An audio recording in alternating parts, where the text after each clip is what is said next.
रहीम। अस्सलाम वालेकुम। आज हमने फिजिक्स का नया टॉपिक शुरू करना है। यूनिट नंबर 3 का टॉपिक नंबर 3.3 फ्रिक्शन है हमारे पास। आज हमने फ्रिक्शन को डिस्कस करना है। लास्ट लेसन के अंदर टॉपिक 3.2 जो था लॉज ऑफ मोशन, उसका लास्ट टॉपिक जो था हमने law of conservation of energy के बारे में डिस्कस किया था और law of conservation of momentum हमने डिस्कस किया था। तो आज का जो हमारा टॉपिक है physics 9th class unit number 3 dynamics, topic 3.3 friction. अब फ्रिक्शन क्या होती है? बेसिकली हमारे पास जब भी कोई दो अजसाम या कोई सी दो बॉडी जो होती हैं उनके दरमियान आपस में जो मुज़ाहमत पैदा होती है या उनके दरमियान हरकत पैदा करने के लिए कोई मज़ाहमती क़ुव्वत, कोई मज़ाहमती फोर्स जो हम लगा रहे होते हैं उसको हम फ्रिक्शन का नाम दे रहे होते हैं। अब अगर हम डेली लाइफ में एग्जांपल लेते हैं, अगर हम अपनी हाथ की हथेली को, घर के अंदर हमारे पास कारपेट है, क्लीन है, हम जितने भी सॉलिड्स हैं उनके साथ अपने हैंड को जब रब करते हैं हथेली को, तो वहाँ पे जितनी ज़्यादा हमवार सतह होगी, जितनी ज़्यादा सॉलिड होगी सतह, तो हम इजीली उसके ऊपर जो होगा रब कर सकते हैं। जब हमारे पास कोई भी सतह जो है वो हमवार भी नहीं है और ज़्यादा सॉलिड भी नहीं है, जब सतह ज़्यादा हमवार या सॉलिड नहीं होगी तो उसके अंदर फ्रिक्शन जो होगी वो पैदा नहीं हो सकती। तो आइए हम सबसे पहले देखते हैं फ्रिक्शन से रिलेटेड जो शॉर्ट क्वेश्चन है उनको डिस्कस करते हैं। पहला क्वेश्चन है हमारे पास, डिफाइन फ्रिक्शन। फ्रिक्शन की डेफिनेशन है, the force that opposes the motion of moving object is called friction. अभी हमने बात की है कि दो अजसाम के दरमियान, दो कोई से ऑब्जेक्ट्स के दरमियान जब मुज़ाहमत पैदा होती है मोशन की वजह से, दो ऑब्जेक्ट मूविंग ऑब्जेक्ट है, मतलब कि उनके अंदर जो है हरकत की वजह से जो मज़ाहमत पैदा हो रही है, फोर्स हम अप्लाई कर रहे हैं, उसको हम फ्रिक्शन का नाम देते हैं। On which factor friction depends. अब हमारे पास ये फ्रिक्शन जो होती है कौन से अवामिल के ऊपर या कौन से अनासर के ऊपर जो है मुश्तमिल होती है। The force of friction between two body depends upon many factors such as. अब जो फोर्स ऑफ फ्रिक्शन है वो अजसाम के मुख्तलिफ अवामिल के ऊपर इन्हसार करती है, जिसमें से कुछ हमारे पास दर्ज झैल हैं, जैसे कि nature of to surfaces in contact. Contact का मतलब होता है उनका जो आपस में जो कनेक्शन या जो हमारे पास राब्ता हो रहा है। जैसे हमने कहा कि हमने एग्जांपल दी है कि हम हाथ को क्लीन के ऊपर या किसी सॉलिड सरफेस के ऊपर रब करते हैं, तो हमारे पास हैंड और जो दूसरी सरफेस हम ले रहे हैं सॉलिड सरफेस, वो दो सरफेसेस हैं, मुख्तलिफ सरफेसेस हैं।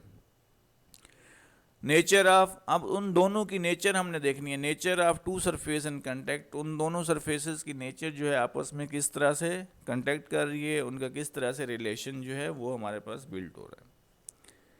नेक्स्ट हमारे पास इसका प्रेसिंग फोर्स बिटवीन दैम, उन दोनों के दरमियान में जो फोर्स अप्लाई हो रही है वो भी उनके ऊपर, उसके ऊपर भी क्या होती है, इन्हसार होता है। नेक्स्ट है why friction oppose motion. Friction जो होती है हरकत के अंदर मज़ाहमत क्यों करती है? फ्रिक्शन की वजह से हरकत में मज़ाहमत क्यों पैदा होती है? No surface is perfectly smooth. हमारे पास जितनी भी सरफेसेस होती हैं, तमाम सरफेसेस जो होती हैं वो परफेक्टली जो होती हैं उनके अंदर स्मूथनेस नहीं होती। A surface that appears smooth has pits and bumps that can be seen under a microscope. Her surface के अंदर छोटे छोटे हमारे पास क्या होते हैं, गड्ढे नुमा या छोटे छोटे इस तरह से कुछ जगहें जो होती हैं उभरी हुई या खुरदरी होती हैं, जिनको हम आम आंख से नहीं देख सकते, जितनी भी हमारे पास सरफेसेस होती हैं स्मूथ, हम समझ रहे होते हैं कि ये स्मूथ सरफेस है, लेकिन उस सरफेस के अंदर कहीं ना कहीं कोई जगह ऐसी रह जाती है जहाँ पे आपके पास उसकी स्मूथनेस कंप्लीट नहीं होती। तो इसलिए जो फ्रिक्शन होती है वो हरकत के अंदर मुज़ाहमत पैदा करती है। Defined cold weld. Cold welds क्या होते हैं? The contact point between the two surfaces from a sort of cold welds. These cold weld resist the surface from sliding over each other. अब हमारे पास जब दो अजसाम जो हैं आपस में मुज़ाहमत पैदा करते हैं, जो उनकी जिस पॉइंट पर उनकी आपस में मुज़ाहमत पैदा होती है उस पॉइंट को हम कोल्ड वेल्ड्स का नाम देते हैं। अब ये कोल्ड वेल्स जो आपस में रेजिस्ट करते हैं, मीन्स के आपस रेजिस्टेंस या रेजिस्ट जो है वो आपस में जब उनके अंदर टकराव पैदा होता है उन अजसाम के अंदर, तो जो ही उनमें टकराव पैदा होता है तो उन दोनों के दरमियान में आपस में स्लाइडिंग जो होती है वो स्टार्ट हो जाती है। तो इस अमल को हम क्या कहते हैं? कोल्ड वेल्स का नाम देते हैं। नेक्स्ट है हमारे पास define force of limiting friction and normal reaction. Force of limiting friction क्या होता है और नॉर्मल रिएक्शन क्या होता है? फ्रिक्शन के अंदर फोर्स ऑफ लिमिटिंग फ्रिक्शन और नॉर्मल रिएक्शन क्या होते हैं? पहले हम देखते हैं फोर्स ऑफ लिमिटिंग फ्रिक्शन क्या है। हमारे पास force of limiting friction, the maximum value of a friction is known as the force of limiting friction. Friction के अंदर पाई जाने वाली मैक्सिमम जो वैल्यू होती है उसको हम नाम दे रहे होते हैं फोर्स ऑफ लिमिटिंग फ्रिक्शन का। फोर्स ऑफ लिमिटिंग फ्रिक्शन को हम डिनोट करते हैं एफ एस से। It is denoted by F S. Normal reaction क्या होता है? द नॉर्मल रिएक्शन या pressing force between the two surfaces in contact. Normal reaction ये होता है कि हमारे पास दो जो सरफेसेस हम ले रहे होते हैं, दो जो अजसाम ले रहे होते हैं, उनका आपस में जो कांटेक्ट है, मीन्स उनका आपस में जो राब्ता है या उन फोर्स से उनको दोनों अजसाम को प्रेस करने से उनमें जो फोर्स पैदा हो रही है उसको हम नॉर्मल रिएक्शन का नाम देते हैं। और ये नॉर्मल रिएक्शन जो होता है एज अ कांस्टेंट काम कर रहा होता है। दोनों जो बॉडीज़ हैं या दोनों सरफेसेस हैं, उन दोनों सरफेसेस के दरमियान में normal reaction as a constant काम कर रहा होता है और इसको हम कैपिटल आर से डिनोट करते हैं। It is denoted by capital R. Normal reaction को हम डिनोट करते हैं कैपिटल आर से। नेक्स्ट है हमारे पास define coefficient of a friction. Coefficient of a friction क्या होता है हमारे पास? Coefficient of a friction, the ratio between force of limiting friction Fs and the normal reaction capital R is constant. Fs और R के दरमियान में ratio जो पाई जाती है, मीन्स कि हमारे पास जो यहाँ पे हम इस्तेमाल कर रहे हैं कोफिशिएंट कांस्टेंट, इसलिए उसको हम म्यू कहते हैं। The constant is called coefficient of friction. Coefficient of friction is equal to Fs divide by R। Means कि हमारे पास Fs है limiting force of a friction divide by normal reaction. Normal reaction और force of friction के दरमियान में ratio होती है, जब Fs डिवाइड बाई R करते हैं तो वो हमारे पास होता है coefficient of a friction. It is denoted by mu. Coefficient of a friction is constant for a given pair of surfaces. अब कोफिशिएंट फ्रिक्शन जो होती है हमारे पास कांस्टेंट होती है, जो हमें सरफेसेस दी जाती हैं उनके लिए ये कांस्टेंट होता है। पेयर है मीन्स जब हम दो सरफेसेस ले रहे हैं, पेयर फोर्स अप्लाई हो रही है उन पे। Coefficient of friction is but different for different pairs. Coefficient of friction जो है हर पेयर के लिए सेम नहीं होगा, डिफरेंट पेयर के लिए ये डिफरेंट होगा। जिस नोयत की सरफेस होगी उस नोयत का हमारे पास कोफिशिएंट ऑफ फ्रिक्शन होगा। आपकी बुक में एक टेबल दिया गया है जिसमें आपको काफ़ी सारे कोफिशिएंट दिए गए हैं, ये आपने लर्न करना है और ये ऑब्जेक्टिव के हवाले से बहुत अहम है, इसको आपने लाजमी लर्न करना है। Why bicycle stops when the cyclist stop pedaling? हमारे पास साइकिल क्यों रुक जाती है जब एक साइकिल चलाने वाला है वो पैडल चलाना जो है वो स्टॉप कर देता है, तब हमारे पास साइकिल जो है वो क्यों रुक जाती है? जब इंसान जो है पैडल चला रहा है साइकिल से, तो व्हील और एक्सल के दरमियान में जो फोर्स ऑफ रिएक्शन, उसमें हमारे पास रोलिंग फ्रिक्शन पाई जाती है व्हील और एक्सल के दरमियान में। रोलिंग फ्रिक्शन की वजह से व्हील के अंदर जो है मोशन पैदा होती है। अब व्हील जो होता है हमारे पास सॉलिड सरफेस, जैसे हम रोड की एग्जांपल लेते हैं, व्हील और रोड आपस में दो सरफेसेस होती हैं, टायर और रोड, वो आपस में कांटेक्ट कर रहे होते हैं। दोनों सॉलिड सरफेस होती हैं, जब वो आपस में कांटेक्ट करती हैं तो उसमें फ्रिक्शन पैदा होती है। फ्रिक्शन की वजह से व्हील के अंदर जो मोशन पैदा होती है, जिसकी वजह से साइकिल जो होती है वो मूव कर रही होती है। A cyclist keep pedaling to overcome friction.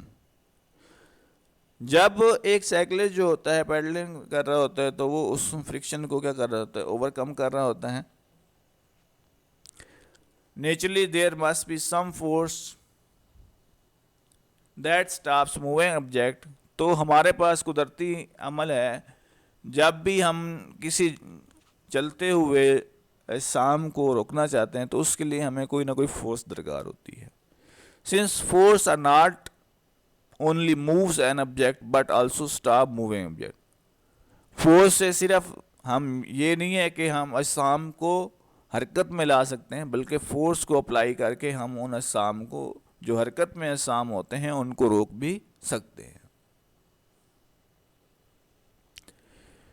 Next हमारे पास क्वेश्चन है, define rolling friction. Rolling friction क्या होती है? When a body rolls over surface the force of friction is called rolling friction. जब हमारे पास कोई जिस्म जो है अपनी सरफेस के इर्द गिर्द रोल करता है, रोल ओवर कर रहा होता है, तो उस रोल ओवर की वजह से जो फोर्स ऑफ फ्रिक्शन पैदा होती है, उस फ्रिक्शन को हम रोलिंग फ्रिक्शन का नाम देते हैं। Why rolling friction is less than sliding friction? Rolling friction जो होती है वो स्लाइडिंग फ्रिक्शन से कम क्यों होती है?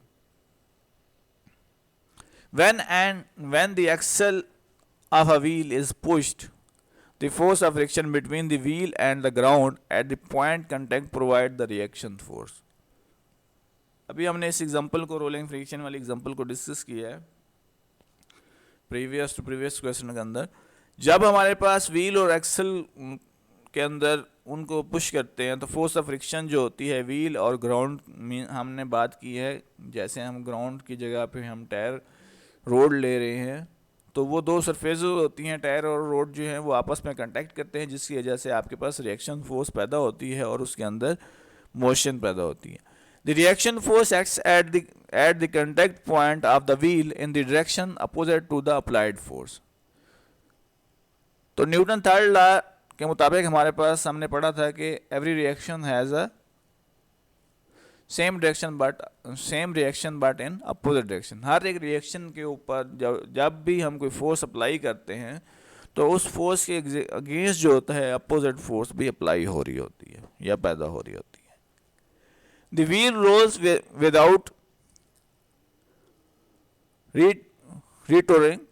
रेपोटोरिंग ऑफ द कोल्ड वेल्ड। अब इसमें रेपोटोरिंग जब उसके अंदर एक रिपीटिशन पैदा हो रही होती है तो वहाँ पे कोल्ड वेल्ड्स पैदा हो रहे हैं। अब यहाँ पे दो सॉलिड सरफेसेस आ गई हैं, उनका जो पॉइंट है सॉर्ट ऑफ एक पॉइंट है जहाँ पे आपके पास एक फ्रिक्शन जो है वो शुरू हो रही होती है। So the rolling friction is extremely small than sliding friction. तो इस तरह से रोलिंग फ्रिक्शन जो होती है बहुत ही कम होती है स्लाइडिंग फ्रिक्शन के मुकाबले में। The fact that rolling friction is less than sliding friction is applied in the ball bearing and roller bearings to reduce losses due to friction. अब इसकी वजह क्या होती है, रोलिंग फ्रिक्शन स्लाइडिंग फ्रिक्शन से क्यों कम होती है? बॉल बेरिंग, हमारे पास जो व्हील होता है, व्हील एंड एक्सल होता है, उसमें बॉल बेरिंग इस्तेमाल किया जाता है और रोलर बेरिंग इस्तेमाल किया जाता है, जो फ्रिक्शन को जो होता है वो रिड्यूस कर रहे होते हैं, फ्रिक्शन को कम करने की वजह बन रहे होते हैं। वह threading are design on tyre. हम बाइक्स देख लें, कार देख लें या साइकिल वगैरह देख रहे तो उनके टायर जो होते हैं एक ख़ास धागे से तैयार किए जाते हैं। तो ऐसा क्यों होता है? तो इसकी रीज़न हम देखते हैं, because the threading on tyres is design to increase friction. ये जो थ्रेडिंग होती है टायर्स के ऊपर, ये डिज़ाइन जो किया जाता है ये फ्रिक्शन को इंक्रीज करता है। So threading improves road grip and make it safer to drive even on wet road. तो इस थ्रेडिंग की दूसरी एक हमारे पास जो अहम वजह है वो ये है कि थ्रेडिंग की वजह से हमारी जो रोड ग्रिप होती है वो इम्प्रूव हो जाती है और हमारा जो सफ़र करना होता है वो बहुत ही एक महफूज सफ़र तो होता है। हम चाहे बारिश के दिनों में गीला रोड हो या आम रूटीन में हमारे पास हमें वेट रोड मिलती है तो उसके ऊपर भी हम इजीली सफ़र करते हैं, जिसकी वजह से रोड ग्रिप बढ़ जाती है थ्रेडिंग की वजह से। What do you know about the braking and skidding? Braking क्या होता है? The wheel of a moving vehicle have two velocity component. Motion of a wheel along the road. हमारे पास दो कंपोनेंट हैं ब्रेकिंग के। पहला है आपके पास motion of a wheel along the road. Motion जो हरकत होती है वो रोड के साथ होती है व्हील की। और दूसरा है हमारे पास rotation of a wheel about their axis. हमेशा जो व्हील होगा उसकी जो रोटेशन होगी वो अपने एक्सिस के इर्द गिर्द होगी। हमने पीछे व्हील एंड एक्सल की एग्जांपल डिस्कस की है, तो हमेशा जो व्हील की रोटेशन रहेगी वो अपने एक्सिस के इर्द गिर्द रहेगी। To move a vehicle on the road as well as to stop a moving vehicle require friction between its tyre and the road. हमारे पास किसी भी गाड़ी को हरकत करने के लिए उसकी उस हरकत शुदा गाड़ी जो है उसको रोकने के लिए फ्रिक्शन जो होती है टायर और रोड के दरमियान हमें रिक्वायर होती है। उसके अंदर अगर हम किसी भी किस्म की कोई मूवमेंट पैदा कराना चाह रहे हैं तब भी हमारे पास फ्रिक्शन के लिए हमें रोड और दो सरफेसेस की ज़रूरत है, रोड और टायर की। अगर उसको हम स्टॉप करवाना चाह रहे हैं उसी गाड़ी को तब भी हमारे पास फ्रिक्शन जो है रिक्वायर होगी रोड और टायर के दरमियान में। तो ये ब्रेकिंग का रूल है, असूल है। नेक्स्ट हमारे पास skidding. If the brakes are applied too strongly the wheel of the car will lock up या stop turning and the car skid due to its large movement.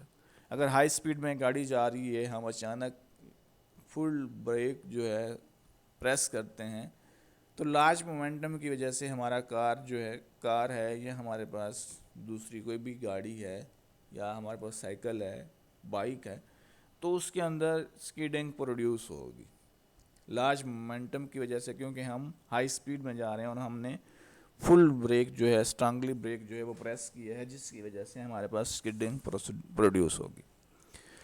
It will lose its directional control that may result in an accident. तो इसकी वजह से अगर हमारा control नहीं होगा, control ना होने की वजह से एक्सीडेंट भी हो सकता है और काफ़ी सारा नुकसान भी वाक़ई हो सकता है इस हालत में। In order to reduce the chance of skidding it is advisable not apply to brakes too hard that lock up their rolling motion especially at high speed।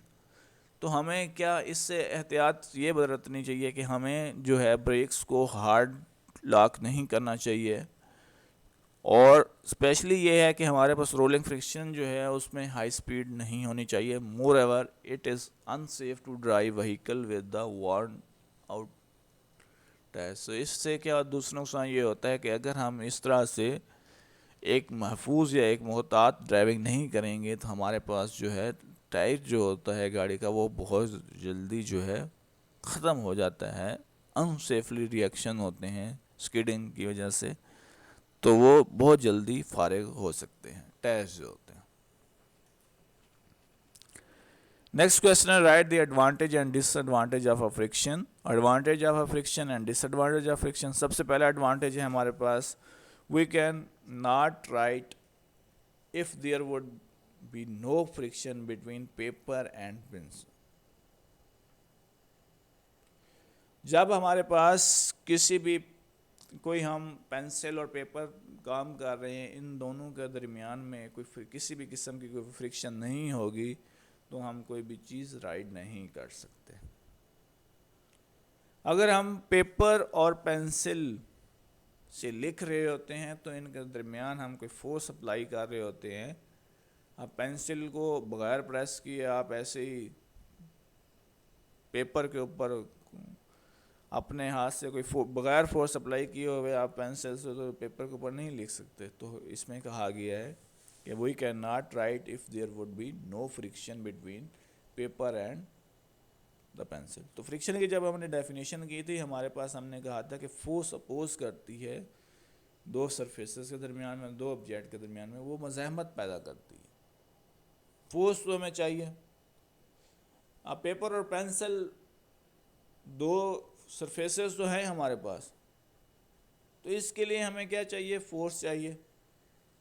Force apply करेंगे तो हम चीज़ को राइट करेंगे या लिखेंगे। डिसएडवांटेज क्या है, friction is undesirable when moving at high speed because it opposes the motion and this limits the speed of the moving. Friction जो होती है ये अनडिजायरेबल होती है मूविंग ऑब्जेक्ट के लिए, हाई स्पीड के लिए, और ये मज़ाहमत पैदा कर रही होती है हरकत के दरमियान में। जब हमारे पास एक लिमिटेड एक हरकत शुदा बॉडी जो है, ये सरफेस जो है, उसके अंदर एक लिमिटेड स्पीड में वो मूव कर रहा होता है object. Friction enable us to walk on the ground. Friction की वजह से हम ग्राउंड के ऊपर जो है वॉक करते हैं। We can not run on slippery ground. तो हम क्या करते हैं, एक स्लिपरी ग्राउंड के ऊपर रन नहीं कर सकते। Slippery ground offer very little friction, क्योंकि स्लिपरी ग्राउंड के अंदर, स्लिपरी ग्राउंड जब होता है तो उसके अंदर फ्रिक्शन जो होती है वो लेस हो जाती है, कम हो जाती है। तो फोर्स जो है हमारे पास, फ़र्ज़ करें हमारा जो फुट है और ग्राउंड है, इनके दरमियान में जो फोर्स अपोज कर रही है तो वो लेस हो जाती है स्लिपरी ग्राउंड में। आम रूटीन में जब हम पैदल वॉक कर रहे होते हैं तो हमारे पास इस तरह से लेस फ्रिक्शन फोर्स हम जितनी भी अप्लाई करते हैं हम वॉक इसीलिए कर सकते हैं। तो स्लिपरी ग्राउंड के ऊपर हम रन या वॉक नहीं कर सकते क्योंकि उसमें फ्रिक्शन लेस हो जाती है, कम हो जाती है। Most over useful energy is loss as heat and sound due to friction between various moving parts of machine. तो हमारे पास क्या है, एनर्जी का इस्तेमाल है या उसके जो एनर्जी जो है डेली लाइफ के अंदर यूज़फुल है, और उसका जो हम लॉस कर रहे होते हैं, हीट है या साउंड है, फ्रिक्शन की वजह से। मुख्तलिफ जो गाड़ियाँ होती हैं उनके अंदर हम ये दोनों चीज़ें कर रहे होते हैं। जब गाड़ी आपके पास रन कर रही होती है तो उसके अंदर हीट प्रोड्यूस हो रही होती है। इसी तरह से जब गाड़ी आपके पास मूव कर रही होती है तो उसके अंदर कोई ना कोई साउंड भी प्रोड्यूस हो रही होती है। तो ये एक फ्रिक्शन का डिसएडवांटेज है। Bird could not fly if there is no air resistance. The reaction of pushed air enable to bird to fly. अगर हमारे पास किसी भी किस्म की कोई हवा के अंदर रेजिस्टेंस ना हो तो परिंदे जो हैं वो कभी उड़ ना सकते। हवा के अंदर मज़ाहमत या रेजिस्टेंस की वजह से परिंदे उड़ सकते हैं। उसको हवा के अंदर भी फ्रिक्शन पाई जाती है जिसकी वजह से बर्ड जो है फ्लाई कर रहे होते हैं। तो डिसएडवांटेज देखते हैं, in machines friction also causes wear and tear there moving parts. तो मशीन के अंदर शादो नादर हमारे पास उन्हें क्या ज़रूरत होती है, ज़रूरत पड़ती है फ्रिक्शन की अपने पार्ट्स को मूव करवाने के लिए। Write the methods to two methods to reducing the friction. तो यहाँ पे कोई से दो मेथड्स लिख लें, तो टोटल जितने भी मेथड्स हैं सारे हमने यहाँ पे डिस्कस किए हैं। टोटल 4 मेथड्स हैं फ्रिक्शन को रिड्यूस करने के। आप कोई से भी दो मेथड्स लिख सकते हैं या सारे भी आप तैयार कर सकते हैं, क्योंकि ये क्वेश्चन जो है बाज़ात आ जाता है कि write the four methods of reducing friction या write the 2 method of reducing friction. तो यहाँ पे फ्रिक्शन को कम करने के जितने भी तरीक़ेकार हैं तमाम हमने डील किए हैं, डिस्कस किए हैं। तो आप लोगों ने तमाम मेथड्स को राइट भी करना है और लर्न भी करना है। The friction can be reduced by making the sliding surfaces smooth. Friction को कम करने का तरीका क्या है हमारे पास कि हम जो स्लाइडिंग सरफेसेस हैं उनको स्मूथ बनाएं। The friction can be reduced by making the fast moving object a streamline shape, fish shape such as cars, aeroplanes. This cause of smooth flow of air and thus minimize air resistance at high speed। अब friction को कम करने के लिए हमारे पास जितने भी हमारे moving objects हैं, जिन ऑब्जेक्ट्स के अंदर हरकत पाई जाती है, तो उनकी जो शेप है उसको हम एक फिश शेप बनाएं। हमारे पास जैसे कार हैं, एरोप्लेन्स हैं, ताकि उनके अंदर हमारे पास जो एयर है उसकी रेजिस्टेंस के अंदर जो फ्लो है स्मूथनेस होनी ज़रूरी है। उसमें स्पीड हमारे पास कम हो या ज़्यादा हो, या रेजिस्टेंस के ऊपर हम उस हाई स्पीड के अंदर उसके अंदर स्मूथनेस पैदा कर सकते हैं।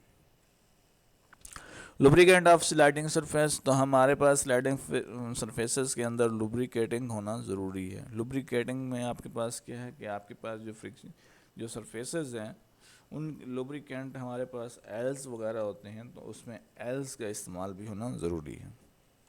यूजिंग बॉल बेरिंग या roller bearing because rolling friction is less than the sliding friction. हमारे पास हमें बॉल बेरिंग या रोलर बेरिंग इस्तेमाल करने चाहिए, क्योंकि रोलिंग फ्रिक्शन लेस इस तरह से लेस हो जाती है स्लाइडिंग फ्रिक्शन। अब इसका लॉन्ग क्वेश्चन देख लेते हैं फ्रिक्शन का। Define friction, explain cause of friction and drive it's mathematical formula. Friction क्या है? The force which opposes the motion of moving object is called friction. दो इस्साम के दरमियान में मज़ाहमत से पैदा होने वाली हरकत को हम फ्रिक्शन का नाम देते हैं। कॉज ऑफ फ्रिक्शन, अब फ्रिक्शन की वजह क्या बनता है? No surface is perfectly smooth. A surface that appears smooth has pits and bumps that can be seen under a microscope। Already हम ये डिस्कस कर चुके हैं हमारे पास के तमाम सरफेसेस जो होती हैं वो स्मूथ नहीं होती। हर एक सरफेस के अंदर कहीं ना कहीं उतार चढ़ाव रह जाते हैं। ठीक है, यहाँ पे आपके पास कुछ सरफेसेस के अंदर मतलब कि खुरदरी, कहीं पे आपके पास सरफेस जो प्लेन सरफेस या स्मूथ सरफेस कंप्लीटली नहीं होती। तो यहाँ पे पेट्स एंड बम्प्स की वजह से हमारे पास उन सरफेसेस के अंदर फ्रिक्शन प्रोड्यूस होती है। A magnified views of two smooth surfaces in contact shows the gaps and contact between them. The contact point of two surfaces from sort of cold welds. The cold welds resist to surface from sliding over each other, adding the weight of over the upper block increase the force pressing the surface together and hence increase the resistance. Thus the greater is the pressing force, greater will be the friction between the sliding surfaces। अब यहाँ पे हमारे पास ये बात की गई है कि अगर हमारे पास दो सरफेसेस होती हैं वो आपस में कंटेक्ट कर रही हैं, सबसे पहले उन दोनों सरफेसेस के अंदर एक गैप होता है। तो उन सरफेसेस का जहाँ पे उनके अंदर स्लाइडिंग रेजिस्ट करती हैं आपस में, जो दो हम सरफेसेस ले रहे हैं पॉइंट्स, उसको हम कोल्ड वेल्ड कह रहे होते हैं। तो जब उसके ऊपर कोई वेट या कोई फोर्स हम अप्लाई करते हैं तो एक हमारे पास फोर्स जो होती है एक हमारे पास हाई इंक्रीज होता है वेट में सरफेस, एक जो होती है उसकी लेस होती है। तो हम इजीली जो होती है उसको उसकी वेट ज़्यादा होने की वजह से उसको ज़्यादा रेजिस्टेंस की ज़रूरत पड़ती है, और इसीलिए उसको हम सरफेस को जो है ट्रांसफ़र करते हैं एक जगह से दूसरी जगह, और वो उसकी वजह क्या होती है, फ्रिक्शन होती है, और उन दोनों सरफेसेस के दरमियान में स्लाइडिंग पैदा होती है फ्रिक्शन की वजह से।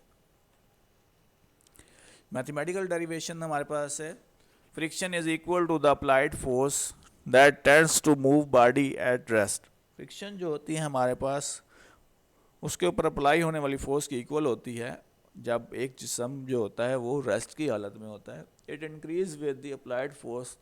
तो फ्रिक्शन जो है फोर्स के अप्लाई होने की वजह से इंक्रीज हो रही होती है। जितना ज़्यादा हम फोर्स उसके ऊपर अप्लाई करेंगे उतना ज़्यादा फ्रिक्शन जो है वो पैदा होगी। Friction can increase a certain maximum value. Friction एक मैक्सिमम वैल्यू तक बढ़ती है। It does not increase beyond this, ये ज़्यादा नहीं इंक्रीज होती। The maximum value of friction is known as limiting friction. जो मैक्सिमम वैल्यू होती है फ्रिक्शन की उसको लिमिटिंग फ्रिक्शन का नाम दिया जाता है। It depends the normal reaction. Friction अब हमारे पास लिमिटिंग रिएक्शन जो होता है वो डिपेंड करता है नॉर्मल रिएक्शन के ऊपर between the two surfaces in contact. दो सरफेसेस आपस में कंटैक्ट कर रही हैं या आपस में उनके अंदर जो रिएक्शन हो रहा होता है फ्रिक्शन पैदा करने के लिए। The ratio between the force of limiting friction Fs and the normal reaction R is constant. This constant is called coefficient of friction and it is represented by mu. यहाँ पर सैम्पल जो दिया गया है इसको mu कहते हैं, या इसको आप यहाँ पे coefficient of friction में पढ़ सकते हैं।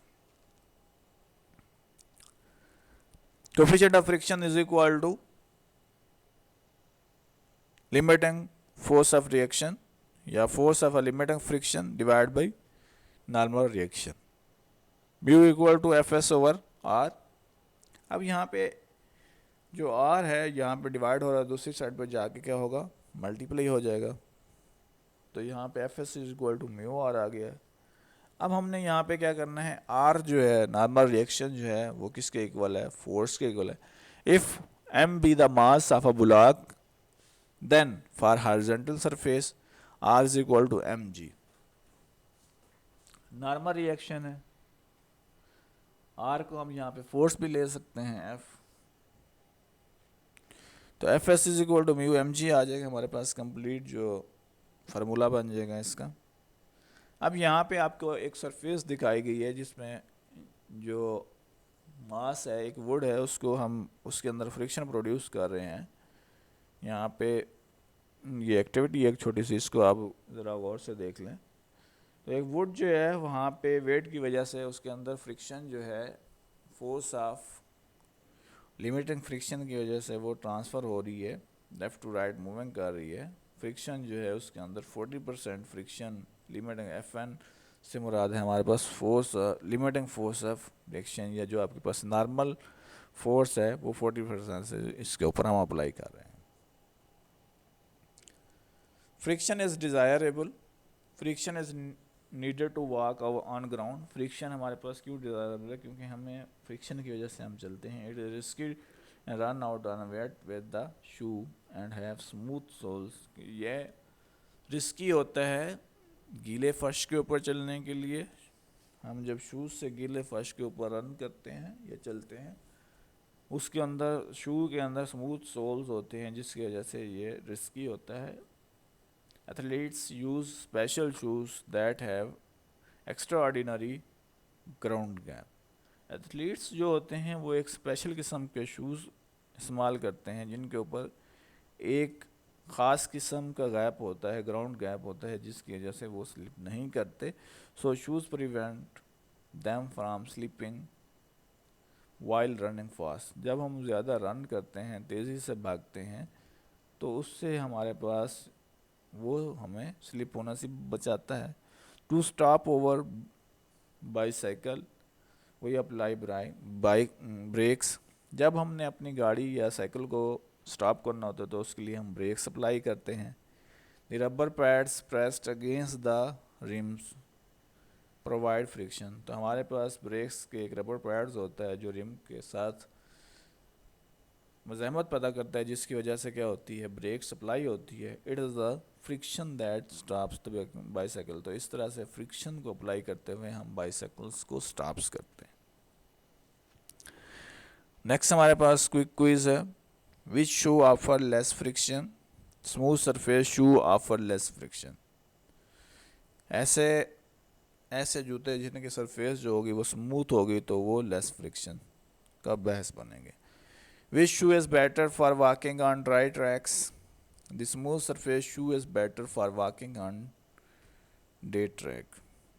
यहाँ डे ट्रैक नहीं है बल्कि ड्राई ट्रैक है। ड्राई ट्रैक के ऊपर चलने के लिए हमें स्मूथ सरफेसेस चाहिए होती हैं। Which shoe is better for jogging? हमें जॉगिंग करने के लिए किस किस्म का शू जो है बेटर होता है? The rough surface shoe is better for jogging. हमारे पास रफ सरफेस शू जो होता है वो बेटर होता है जॉगिंग के लिए। Which sole well wear out every early. तो हमें किस किस्म का सोल जो है वो इस्तेमाल करना चाहिए या पहनना चाहिए? The smooth surface sole well wear out early. तो हमें क्या करना चाहिए, स्मूथ सरफेस सोल जो है वो इस्तेमाल करना चाहिए। Explain rolling friction. Rolling friction क्या होती है? When a body rolls over surface that force of friction is called rolling friction. जब कोई जिस्म अपनी सरफेस के इर्द गिर्द रोल ओवर करता है तो उसके अंदर जो फोर्स अप्लाई होती है तो उसको हम कहते हैं force of friction, force of rolling friction कहते हैं। Wheel as a greatest invention. Wheel is the one of the most important inventions in the history of mankind. इंसान की इजादात में से व्हील एक जो है अहम इजाद है। The first thing about a wheel that it rolls as it moves rather than to slide. तो व्हील की वजह से हमारे पास मूवमेंट भी पैदा होती है और व्हील की वजह से ही हमारे पास स्लाइड पैदा होती है। This greatly reduce friction. तो इससे हमारे पास फ्रिक्शन जो होती है वो रिड्यूस भी होती है। Less friction and rolling friction, इसको पहले हम डिस्कस कर चुके हैं कि व्हील और एक्सल के दरमियान के अंदर जब आपके पास बॉल बेरिंग या रोल बेरिंग इस्तेमाल किया जाता है तो वो वजह बनता है हमारे पास फ्रिक्शन को कम करने का। तो इसलिए हम जो है रोलिंग फ्रिक्शन को लेस कहते हैं स्लाइडिंग फ्रिक्शन से।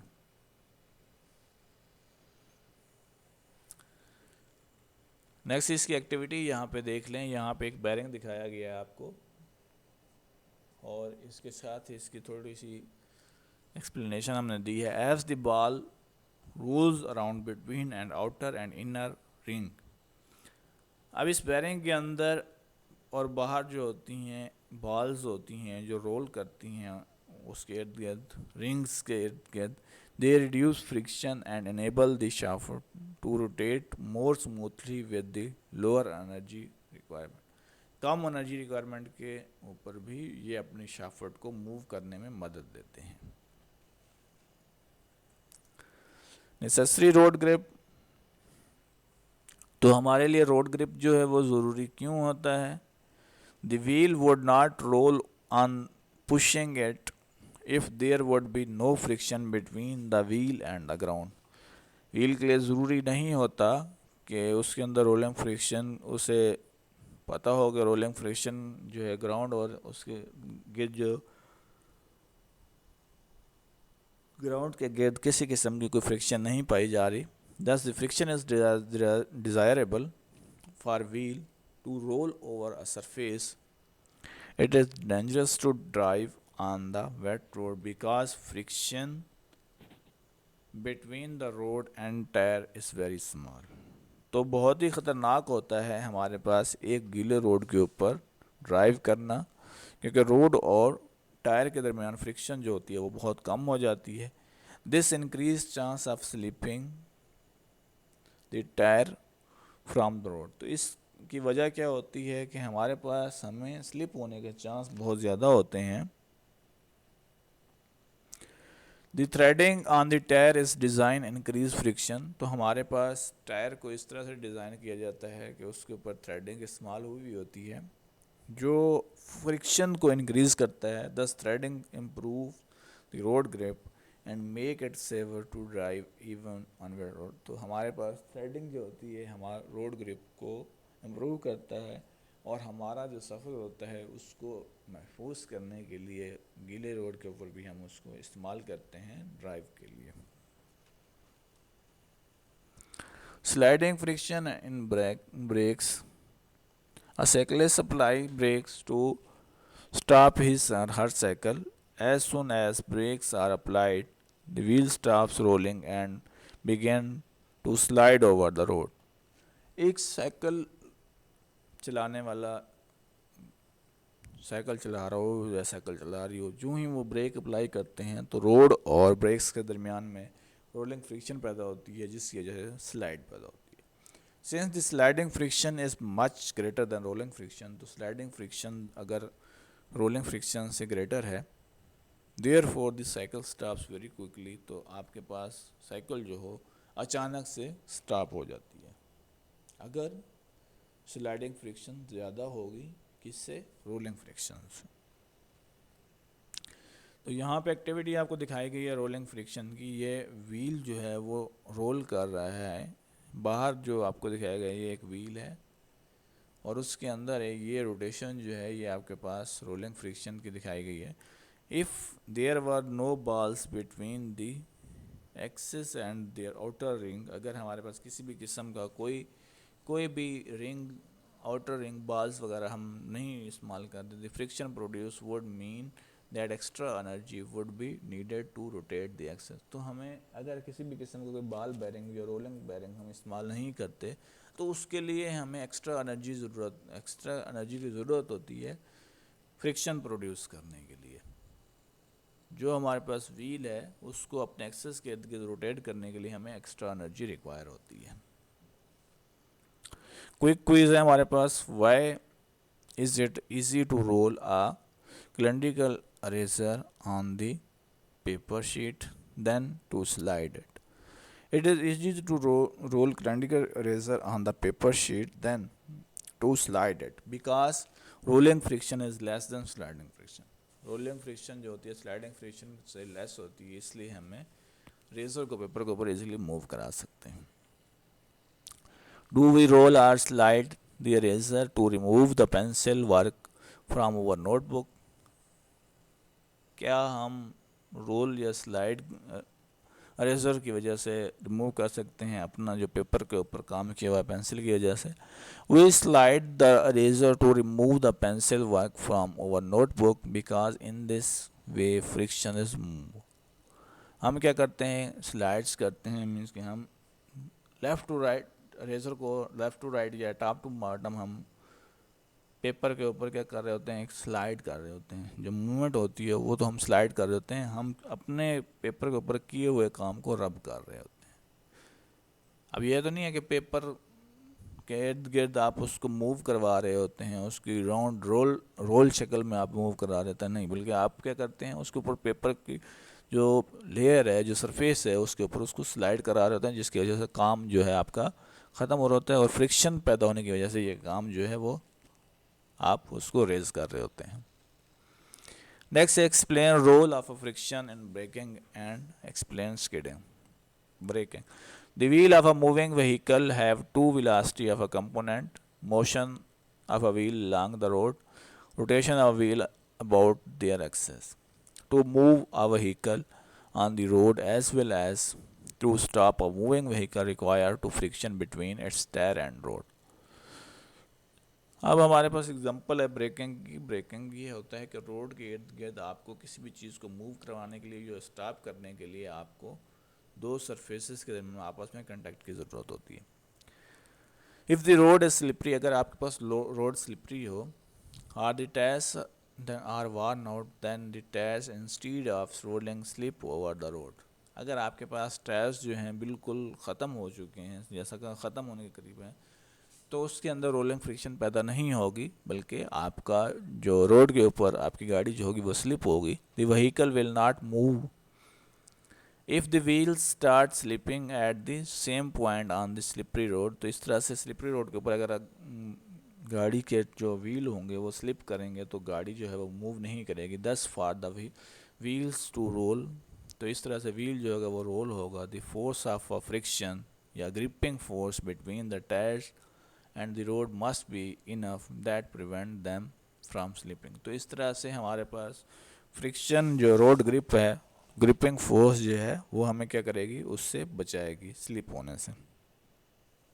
Similarly, to stop a car quickly, a large force friction between the tires and the road is needed.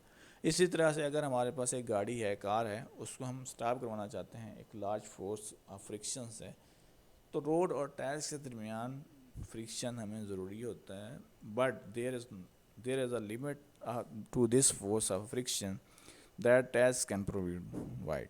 तो हमें क्या करते हैं, वो टायर्स जो होते हैं, फ्रिक्शन जो हमें प्रोवाइड कर रहे होते हैं, उसकी वजह से हम उस गाड़ी को स्टॉप कर रहे होते हैं। स्किडिंग ऑलरेडी हम डिस्कस कर चुके हैं कि स्किडिंग क्या होता है। अगर आप स्ट्रांगली किसी भी गाड़ी के अंदर कोई ब्रेक अप्लाई करते हैं रोड के ऊपर, तो उसके अंदर क्या होती है, एक लार्ज मोमेंटम पैदा होता है जिसकी वजह से गाड़ी के अंदर स्किडिंग पैदा होती है। तो उस स्किडिंग की वजह से एक्सीडेंट का भी चांस वाकई हो सकता है। और आपके पास क्या होता है, हाई स्पीड के ऊपर स्किडिंग जो होती है वो प्रोड्यूस होती है। हमें सेव होने के लिए अपने गाड़ी जब हम स्किडिंग कराते हैं तो गाड़ी के जो टायर्स होते हैं वो भी बहुत जल्दी जो होते हैं वो ख़त्म होने या उनके ख़त्म होने का अंदेशा होता है। मिनी एक्सरसाइज है आपके पास। In which case do you need smaller force and why? Rolling और sliding. In rolling friction we need smaller force because the rolling friction is less than sliding friction. हमें ज़रूरत होती है थोड़ी फोर्स की किसके अंदर, रोलिंग फ्रिक्शन के अंदर, क्योंकि रोलिंग फ्रिक्शन स्लाइडिंग फ्रिक्शन से लेस होती है। In which case it is easy for the tyre to roll over. किस केस में आपके पास टायर इजी रोल करता है, रफ ग्राउंड या स्मूथ ग्राउंड?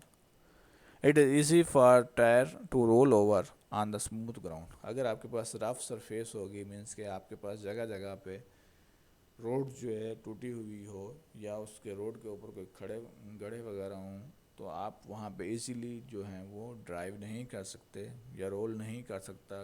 टायर जो होता है, टायर को रोल करने के लिए एक स्मूथ सरफेस चाहिए होती है, स्मूथ ग्राउंड या सरफेस चाहिए होती है। होमवर्क है आपके पास, write all the question on your notebook carefully and also learn all the question. तमाम क्वेश्चन को आपने एहतियात के साथ अपनी नोटबुक के ऊपर राइट करना है और लर्न करना है। और यहाँ पे आपको एक प्रॉब्लम दिया गया 3.9 एक्सरसाइज से न्यूमेरिकल 3.9 आपने सॉल्व करना है। यहाँ पे हमने फ्रिक्शन का जो फार्मूला पढ़ा हुआ है F equal to mu mg, तो ये फार्मूला आपने अप्लाई करना है। इस फार्मूले को अप्लाई करते हुए आपने अपना न्यूमेरिकल कंप्लीट करना है। अब आप हमें इजाज़त दीजिए, इंशाअल्लाह अगले लेसन के साथ मुलाकात होगी। तब तक के लिए हमें इजाज़त चाहिए। अल्लाह हाफिज़, जज़ाकुमुल्लाह खैर, अस्सलाम वालेकुम वरहमतुल्लाहि वबरकातुहू।